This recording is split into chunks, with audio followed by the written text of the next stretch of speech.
बोलो जयकारा। बोलो मेरे श्री गुरु महाराज की जय। श्री सतगुरुदेव भगवान की जय। श्री नगली निवासी भगवान की जय। श्री परमहंस दयाल जी महाराज की जय। श्रीमद् भागवत रहस्य चतुर्थ स्कंद दुर्वाख्यान धुर्वाख्यान।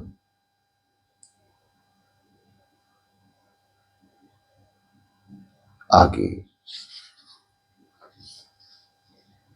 मैत्रेय जी ने मनु महाराज को की 3 कन्याओं के वंश का वर्णन किया। मनु महाराज की 2 पुत्र प्रियव्रत और उत्थानपाद की कथा का वर्णन है। उत्थानपाद की 2 पत्नियां थी, सुरुचि और सुनीति। सुरुचि के पुत्र का नाम था उत्तम और सुनीति के पुत्र का नाम था ध्रुव। जीव मात्र उत्थानपाद है। माता के गर्भ से रहने वाले सभी जीव उत्थानपाद हैं।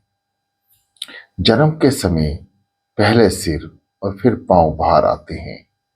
जिनके पैर पहले ऊपर हो और फिर नीचे हो गए हों वे उत्तानपाद हैं। जिसके पांव ऊपर की ओर नीचे हो या उत्पाद पाद हैं। जन्म के समय सभी की ऐसी ही दशा होती है। जीव मात्र की 2 पत्नियां होती हैं, सुरुचि और सुनीति। मनुष्य मात्र को सुरुचि की प्रिय लगती है। इंद्रियों को भी मांगे और विषयों का उपयोग करने की इच्छा ही सुरुचि है। सुरुचि का अर्थ है वासना। आजकल तो सभी को रुचि ही प्यारी लगती है।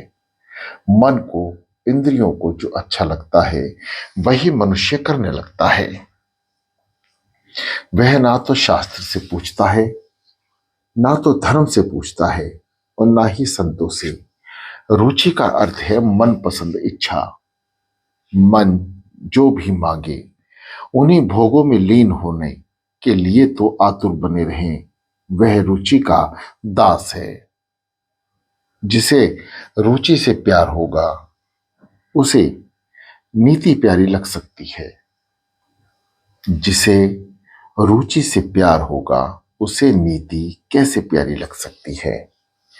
नीति भले ही विरोध करे फिर भी इंद्रियां तो स्वभावतः पशुओं विषयों की ओर भागती है, दौड़ती है। जीव जो भी मांगे वह सब उसे मत दो। कई लोग सुपारी खाए बिना नहीं रह सकते। सुपारी वैसे तो ठीक है, किंतु प्रमाण से अधिक खाने पर वह मनुष्य संयमी नहीं रह सकता। मनुष्य मात्र को सुनीति अर्थात नीति से अधिक प्रेम नहीं है। वह प्यारी रानी नहीं है। मनुष्य को सुनीति से नहीं, सुरुचि से ही प्रेम है। जीव मात्र के लिए यही बात सच्ची है। उसे सदाचार युक्त संयम भरा जीवन नहीं भाता।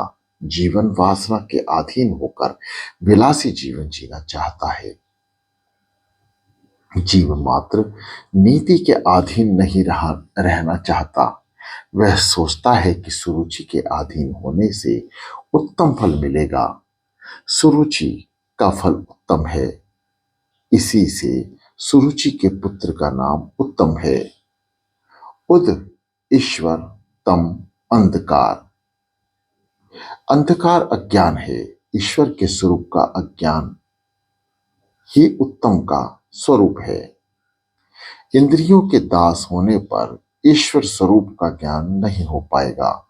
जो सुरुचि में फंसा है और विलासी जीवन जीता है उसे ईश्वर के स्वरूप का ज्ञान नहीं हो सकता। वह ईश्वर को पहचान नहीं सकता। ईश्वर का ज्ञान विलासी हो नहीं सकता, विरक्त को ही हो सकता है।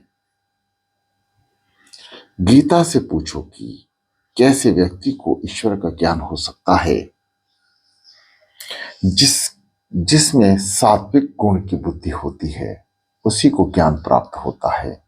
सात्विक गुण की बुद्धि संयम पूर्ण सदाचारी जीवन जीने से ही होती है। केवल शब्द ज्ञान ज्ञान नहीं है। उत्तम विषय क्षणिक सुख देता है और वह उत्तम सुख क्षणिक विषयानंद है। इंद्रियों और विषयों के संयोग से जो क्षणिक सुख मिलता है वह सुख नहीं, सुख का केवल आभास ही होता है। खुजली को खुजलाने से सुख नहीं, सुख का आभास ही तो पता है। मनुष्य की हर एक इंद्रियां को विषय भोग की आकांक्षा होती है। सयानापन वैसे आता तो है किंतु वह स्थायी नहीं हो पाता। इंद्रियों और विषयों के संयोग से क्षणिक सुख मिल पाता है। भोजन सरस होगा तो जरूरत से भी ज्यादा खा लिया जाएगा, जिससे अनिज्य होगा। फिर ऊपर से अन्नपाचन के लिए गोलियां लेनी पड़ेंगी। ऐसे समय में रुचि और खाने को कहते हैं, किंतु नीति मना करती है। स्वामी शंकराचार्य इसलिए तो आज्ञा देते हैं कि स्वादंतः न तु यश्चन्तः विधिवश प्रत्यतः संतुष्यताम। स्वादिष्ट भोग या स्वादिष्ट अन्न की याचना मत करो। देवशत जो भी प्राप्त हो उसी से संतोष हो जाओ। स्वादिष्ट भोजन करने वाला भजन नहीं कर पाएगा। नीति का फल आरंभ में कष्टदायी होते हुए भी अंत में दुखदायी है, जबकि विषय आनंद का आरंभ में परिणाम सुखदायी होने पर भी उसका परिणाम दुख ही होता है। जिसका जीवन शुद्ध है, पवित्र है, उसी को भजन आनंद मिलता है और वही आनंद टिकाऊ होता है। नीति के अधीन रहकर जो पवित्र जीवन जीता है उसी को ईश्वर का ज्ञान मिलता है। सुनीति से ध्रुव मिलता है। सुनीति का फल ध्रुव है। सुनीति का पुत्र ध्रुव है। ध्रुव का तात्पर्य है अविनाशी। अनंत सुख का ब्रह्मानंद का भी विनाश नहीं होता। ब्रह्मानंद का कभी विनाश नहीं होता। जो नीति के अधीन रहेगा उसे ध्रुव सा ब्रह्मानंद प्राप्त होता है। मनुष्य यदि सुनीति के अधीन होता है तो सदाचारी बनता है, और यदि वे मात्र सुरुचि के अधीन होता है तो दुराचारी होता है। तुम्हारे सामने ये दो आनंद हैं, विषयानंद और परमानंद। तुम किसे पसंद करोगे? भजन आनंद ही पसंद करने योग्य है। पहला आनंद क्षणिक सुख देता है और दूसरा परिणाम दुखद होता है। दूसरा आनंद शुरू में तो कष्टदायी है किंतु अंत में सुखदायी। दो मित्र यात्रा करने चले। एक की आदत ही ऐसी थी कि पलंग तकिए के बिना उसे नींद नहीं आती थी। उसने बोरिया बिस्तर बांध तो लिया किंतु उसे ढोने के लिए मजदूर न मिला तथा वे सारा सामान उसे खुद ही उठाना पड़ा। रास्ते में एक सज्जन मिले। इस महाशय की दशा देखकर उसने कहा कि ये बोझ कितना कष्टदायी है, इसके बिना ही यात्रा क्यों नहीं करते? तो उसने उत्तर दिया, चाहे ये बोझ मुझे ही क्यों ना उठाना पड़े, किंतु रात को सोते वक्त तो बड़ा मजा आता है। रात्रि के आनंद के लिए सारा दिन वह बोझ उठाए फिरता है, फिर रात को कैसे आनंद आता होगा? ये कथा किसी और की नहीं, अपनी ही है। जीवात्मा यात्रा करने निकला है। क्षणिक सुख के लिए मनुष्य सारा दिन गधे की भांति मेहनत करता है। सारा दिन दुख का पर्वत सिर पर लेकर चलता रहता है। क्षणिक सुख के लिए कितनी चिंता और कितना कष्ट उठाता है। विषय युक्त सुख क्षणिक ही नहीं, तुच्छ भी है। ध्रुव अविनाशी ब्रह्मानंद का भजनानंद स्वरूप है। जीव जब ब्रह्मानंद की ओर जाता है तो सुरुचि विघ्न उपस्थित करती है। जीव और ब्रह्म का मिलन सुरुचि नहीं होने देती। जो मनुष्य सुरुचि के अधीन है, समझो कि वे कामाधीन है। उत्थान पाद राजा की दो रानियां और दो पुत्र थे। राजा को सुनीति नहीं, सुरुचि ही प्यारी थी। जब कभी वे ये बात जब कभी भी जब कभी की भी यही बात है। हम सभी की भी यही बात है। हमें नीति से प्रेम नहीं, किंतु इंद्रियों और वासना को बहकाने वाली सुरुचि से ही प्रेम है। एक बार उत्थानपाद सिंहासन पर बैठे हुए थे। सुरुचि भी वहीं बैठी हुई थी। उत्तम राजा की गोद में खेल रहा था। ध्रुव ने यह देखा तो उसने सोचा कि मैं भी पिताजी के पास जाऊं तो मुझे भी गोद में उठा लेंगे। उसने दौड़ते हुए आकर पिता से अपनी गोद में बैठने के लिए कहा। बालक बाल कृष्ण का ही स्वरूप है, उसका कभी अपमान मत करो। बड़े बड़े महात्मा भी बच्चों से खेलते थे। रामदास स्वामी जब बच्चों से खेल रहे थे तो शिष्य ने पूछा कि ये क्या कर रहे हैं आप। तो स्वामी जी ने कहा, वह पोर ते थोर होई नहीं गेले, वह थोर ते चोर होई नहीं बेले। इन बालकों के साथ खेलने में मुझे आनंद मिलता है। बच्चे अपने मन में जो होता है वैसा ही बोलते हैं और जैसा बोलते हैं वैसा ही करते भी हैं। मन, वाणी और क्रिया एक समान होने पर ही तुम भगवान की भक्ति सही ढंग से कर सकोगे। वैसे भक्ति ही तुम्हें आनंदित करेगी। बालक निर्दोष होता है, उसे कपट कपट मत सिखाना। उन पर बचपन से अच्छे संस्कार डालो। उनसे अनुचित लाड़ मत करो। उत्थान पाद के आनंद से ध्रुव को अपनी गोद में लेना चाहा, किंतु सुरुचि को यह बात ना भाई। जीव के पास जब भी भजन आनंद आता है, सुरुचि बाधा उत्पन्न करती है। पूजा करते समय मन रसोई घर की ओर गया और प्रभु भजन करते हुए मन विषयों की ओर भय गया तो समझ लेना कि सुरुचि आ गई है। ध्रुव को राजा गोद में बिठाए वह सुरुचि को पसंद नहीं था। उसने सोचा कि राजा यानी जीवात्मा को ध्रुव यानी भजन आनंद मिलना तो वासनाधीन नहीं होंगे और मेरा कुछ भी काम नहीं बन पाएगा। सुरुचि ने राजा को ध्रुव को गोद लेने से रोका।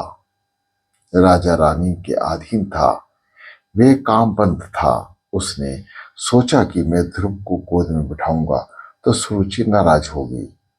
चाहे कुछ भी हो, मेरी रानी नाराज नहीं होनी चाहिए। जरूरत से ज्यादा स्त्री के अधीन रहना पाप है।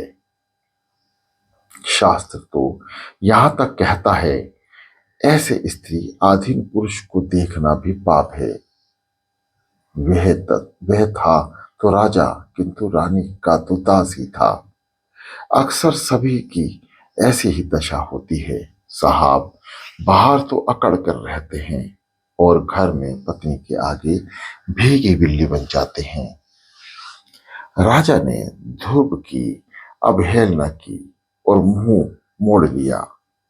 ध्रुव जी को तो बड़ी आशा थी। उसने हाथ बढ़ाकर कहा भी कि मुझे गोद में बिठा लीजिए। सुरुचि ने ध्रुव कुमार से कह दिया, भाग जा यहां से। राजा की गोद में बैठने की पात्रता तुझ में नहीं है। तू राजा की अप्रिय रानी सुनीता का पुत्र है, सो तू उसकी गोद में ही नहीं बैठ सकता। ध्रुव जी ने पूछा, माता क्या मैं अपने पिता का पुत्र नहीं हूं? सुखदेव जी वर्णन कर रहे हैं। सुरुचि ने उस समय ताना दिया कि तेरी माता रानी नहीं है, रानी मैं हूं, तेरी माता दासी है। राजा की गोद में बैठने की इच्छा है तो तुझे मेरी कोख से जन्म लेना होगा। तू वन में जाकर तप कर और ईश्वर की आराधना कर और मेरी कोख में जन्म पाने की मांग कर। भगवान जब प्रसन्न होते हैं तो फिर तेरे घर में जन्म लेना ही क्यों मांगा जाए। किंतु सुरुचि मूर्ख जो थी इसलिए ऐसा बोल रही थी। ध्रुव को आशा थी कि पिताजी कुछ पल के लिए तो गोद में लेंगे ही, किंतु सुरुचि का अपमान से रोता हुआ वे अपनी माता सुनीता के पास लौट आया। तो सुनीता ने पूछा, बेटा तो क्यों रोता है, क्या हुआ है तुझे। बालक संस्कारी है इसलिए वे कुछ बोलता नहीं है, बार बार रो रहा है। सुनीति समझती है कि मेरा सयाना बेटा मेरी दशा अच्छी तरह समझता है। जिसकी माता सुनीति हो वे सुशील ही होता है। वश में जब कई लोगों का पुण्य इकट्ठा होता है तभी पुत्र उधार निकलता है। ध्रुव ने सोचा कि मैं सारी बात बताऊंगा तो परंपरा के कारण माता पिता की निंदा करने का पाप होगा। तभी एक दासी ने आकर सारी बात बता दी। सारी बात सुनकर सुनीति के मन में विचार आया कि मैंने तो सुरुचि का कुछ भी नहीं बिगाड़ा। मेरे मुंह से मेरी सोच के लिए यदि कुछ कटु वचन निकल पड़ेंगे तो ध्रुव के मन में हमेशा के लिए बैर भाव के संस्कार जन्म जाएंगे और भविष्य में अनर्थ होगा। इस प्रसंग से सुनीति को दुख हुआ, किंतु वह अपने बालक को अच्छे संस्कार देना चाहती थी। वह चाहती थी कि अपने बालक को राज्य और संपत्ति चाहे मिल ना पाए किंतु संस्कार तो अच्छे ही मिलने चाहिए। यदि माता सुनीति हो तो अपने बालक को 1000 शिक्षकों की अपेक्षा भी अधिक अच्छी शिक्षा दे सकती है। सुनीति ने दुख के आवेग को दबाकर धीरज से कहा, तेरी विमाता ने वैसे तो कुछ बुरा नहीं कहा है, उसने जो उपदेश दिया है वह अच्छा है और मैं भी तुझे यही उपदेश देती हूँ। बेटे यदि भिक्षा मांगनी ही है तो फिर भगवान से क्यों नहीं मांगी जाए। मनुष्य बहुत कुछ मांगने पर भी बहुत कम ही मिलेगा और कई बार तो अपमान की अपेक्षा ही मिलेगी। अतः ठाकुर जी से ही मांगो। भगवान जब देता है तो इतना अधिक दे देता है कि जीव वह सब कुछ संभाल नहीं पाता। बेटे भगवान तुझ पर कृपा करेंगे, तुझे प्रेम से बुलाएंगे, गोद में भी बिठाएंगे। तेरे ही नहीं जीव मात्र के सच्चे पिता परम पिता ही हैं। मैंने तुझे नारायण को सौंप दिया है। जो पिता तेरा मुंह तक नहीं देखना चाहता उसके घर में पड़ा रहना निरर्थक है। इस घर में तू रहेगा तो तेरी सौतेली माता तुझे हमेशा कष्ट देती रहेगी, किंतु रोना नहीं, अन्यथा तुझे भी दुख ही होगा। तेरी भी माता ने तुझे जो वन में जाने के लिए कहा है वह ठीक ही किया है, इसमें तेरा कल्याण है। आराध्यता दोषो जपत पद्म यदि क्षम्ये यदा सन्मुतोहा यथा। तो यदि उत्तम की भांति राग सिंहासन पर बैठने की इच्छा रखता है तो श्री भगवान के चरण कमलों की आराधना कर। अनन्य भावे जिन धर्म भविते ममस्य व्यवधा वचस्य पुरुषम। स्वयं धर्मपाल से पवित्र बने हुए अपने चित्त में पुरुषोत्तम भगवान की स्थापना कर और अन्य सभी का चिंतन छोड़कर केवल प्रभु का ही भजन कर। अब इस घर में मत रहे, वन में जाकर भगवान नारायण का भजन कर। तो ध्रुव ने माता से कहा कि भी माता ने हम दोनों का अपमान किया है। इस घर में ना तो मेरा सम्मान है और ना ही तेरा। क्यों ना हम दोनों ही वन में जाकर प्रभु का भजन करें। सुनीति ने इस पर कहा, बेटे, मैं तो स्त्री हूं। मेरे पिता ने तेरे पिता को मेरा दान दिया किया है।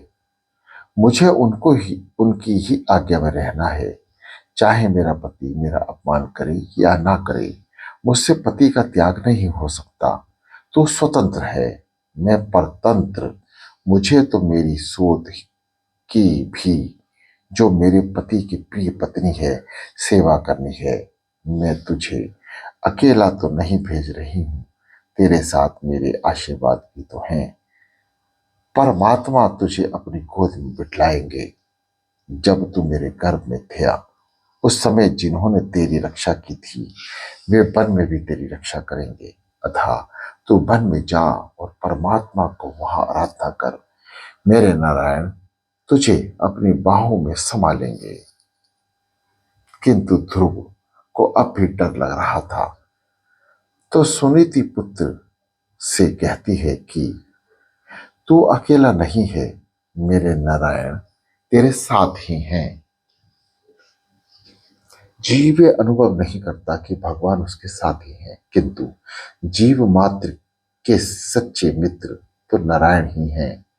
भगवान ये नहीं देखते कि अमुक व्यक्ति धनिक है या गरीब, शिक्षित है या अशिक्षित, छोटा ही या बड़ा। भगवान तो यही देखते हैं कि इस जीव के हृदय में मेरे लिए प्रेम है या नहीं। प्रभु को प्रेम से पुकारोगे तो दौड़ते हुए चले आएंगे। अपने दुख की कथा प्रभु से तुम एकांत में ही कहना। प्रभु को मनाओ, उनको कहो कि मेरा पाप करने का स्वभाव छूट नहीं पाता, कृपा करो। वे तुम्हारी प्रार्थना अवश्य सुनेंगे। ध्रुव ने पूछा, माता मुझे कैसे अबोध बालक को भी भगवान मिलेंगे क्या? ध्रुव को समझाते हुए सुनीता ने कहा, हाँ बेटे, भगवान तुझे अवश्य मिलेंगे। दिल लगाकर भगवान का भजन करना। भगवान भावना के भूखे हैं। ईश्वर को जो प्रेम से पुकारता है, उसके समक्ष वे अवश्य प्रकट होते हैं। बिना आतुरता के भगवान नहीं मिलते। आत्र होकर आरती करो। उपनिषद में ईश्वर का कहना है, यह जीव मेरा पुत्र है, अमृत से पुत्र हम। मैं तो जीव को अपनी गोद में बिठलाने के लिए तैयार रहता हूं, किंतु वही मेरे पास नहीं आता। श्रीनाथ जी ने एक हाथ ऊपर उठाया था। उसे देखकर एक वैष्णव ने उनसे पूछा, आपने एक हाथ इस तरह पर क्यों उठा रखा है? श्रीनाथ जी ने उत्तर दिया कि मेरे सभी बालक मुझे भूल गए हैं। मैं एक हाथ ऊपर उठाकर रोज उन्हें बुलाता हूं, किंतु वे मेरे पास आते ही नहीं है। सुनीति ने सोचा कि बालक मेरी तो वंदना कर रहा है, किंतु भी माता की भी वह सद्भाव से वंदना करे तो उसका कल्याण होगा। किसी के प्रति द्वेष रखकर ईश्वर की आराधना नहीं की जा सकती, और ऐसी आराधना फलदायक भी नहीं हो सकती। सुरुचि के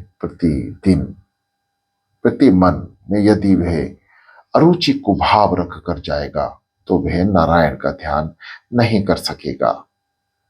वह बार बार सुरुचि की बातें ही सोचता रहेगा। सुनीता ने ध्रुव को समझाया, तू मेरा सयाना पुत्र है। अपने पूर्व जन्म के फल के कारण ही तुझे अपमान सहन करना पड़ा है। किसी जन्म में तूने अपनी विमाता का अपमान किया होगा, अतः उसने इस जन्म में बदला ले लिया। लाभ हानि, सुख दुख, मान अपमान, यदि सब कुछ पूर्व जन्म के कर्मों का फल है, ज्ञानी इसे हंसते हुए सह लेते हैं और अज्ञानी रोते हुए। जैसा बीज बोया होगा वैसा ही फल मिलेगा। बेटे, तो अपने मन में कुछ भी ना रखना। तेरी भी माता तेरे पिता को प्यारी है, तू क्या उसे प्रणाम नहीं करेगा? तूने जिस प्रकार मुझे प्रणाम किया, उसी प्रकार अपनी उस भी माता को भी प्रणाम कर, जो तेरे पिताजी को प्रिय है। जो तू मुझे प्रणाम नहीं करेगा, जो तू मुझे प्रणाम नहीं करेगा, तो भी मैं तुझे आशीर्वाद तो दूंगी ही, किंतु तेरी भी माता तो तेरे प्रणाम करने पर ही आशीर्वाद देगी। उसकी वंदना करके तू जाएगा तो भगवान जल्दी प्रसन्न होंगे। सभी के आशीर्वाद लेकर वन में जाएगा तो परमेश्वर जल्दी कृपा करेंगे। जिस सुरुचि ने बालक का अपमान किया, उसी सुरुचि की वंदना करने के लिए अपने पुत्र को सुनीति भेज रही है। धन्य है सुनीति, ऐसी सुनीति जिसके भी घर में होगी, वहां कली नहीं आ सकता। 5 वर्ष का बालक ध्रुव कुमार भी माता सुरुचि की वंदना करने गया। वह तो आसन पर अकड़ कर बैठी थी। ध्रुव जी ने उसे साष्टांग प्रणाम किया। सुरुचि ने पूछा कि मुझे वंदना क्यों कर रहे हो? ध्रुव जी ने बताया, माता, मैं वन में जा रहा हूं, अतः आपसे आशीर्वाद लेने आया हूं। एक पल भर के लिए तो सुरुचि का हृदय पिघल गया कि कैसा सयाना है ये। अपमानित होने पर भी वह मुझे प्रणाम कर रहा है। किंतु वह स्वभाव से दुष्ट थी और स्वभाव जल्दी सुधर नहीं पाता। उसने सोचा कि ध्रुव यदि यही पर रहेगा तो उत्तम के राज्य में से यह हिस्सा मांगेगा। अतः उसने ध्रुव से कह दिया, ठीक है, वन में जा ही रहा है तो जा, मेरा आशीर्वाद है तुझे। बालक के प्रणाम करने पर भी सुरुचि का दिल में कुछ भी विषय भाव नहीं जागा। स्वभाव और सुधरना बड़ा मुश्किल काम है, इसलिए तो कहा है,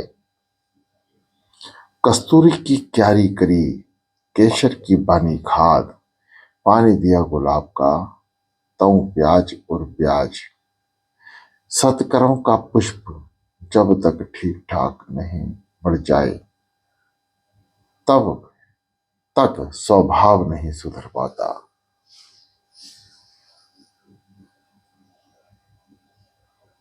सुखदेव जी वर्णन करते हैं कि 5 वर्ष का बालक माता से आशीर्वाद लेकर वन में गया। भागवत की माता पुत्र को तपचर्या करने के लिए वन में भेजती है, जैसे कि सुनीता ने ध्रुव को भेजा। आजकल की माताएं बालक को सिनेमा देखने को भेजती हैं, पैसे भी देकर कि जा तेरा कल्याण हो। अरे सिनेमा देखने से क्या खाक कल्याण होगा? उसने तो आंखें उसने तो आंखें शरीर और अंत में जीवन तक बिगड़ जाएगा। पैसों को खर्च करके अंधेरे में बैठना अज्ञान नहीं तो और क्या है? यह हंसने की या मजाक की बात नहीं, रोने की बात है। सिनेमा देखने के लिए अपने बालक को भेजने वाली स्त्री माता नहीं, शत्रु है। धन्य है सुनीति जैसी माताएं जो अपने संतानों को अच्छे संस्कार देती हैं। बालक माता के दोष के कारण चरित्रहीन, माता पिता के दोष के कारण मूर्ख, वंश के दोष के कारण कायर और स्वयं का कल्याण दरिद्रता होता है। बोलो जयकारा, बोलो मेरे श्री गुरु महाराज की जय।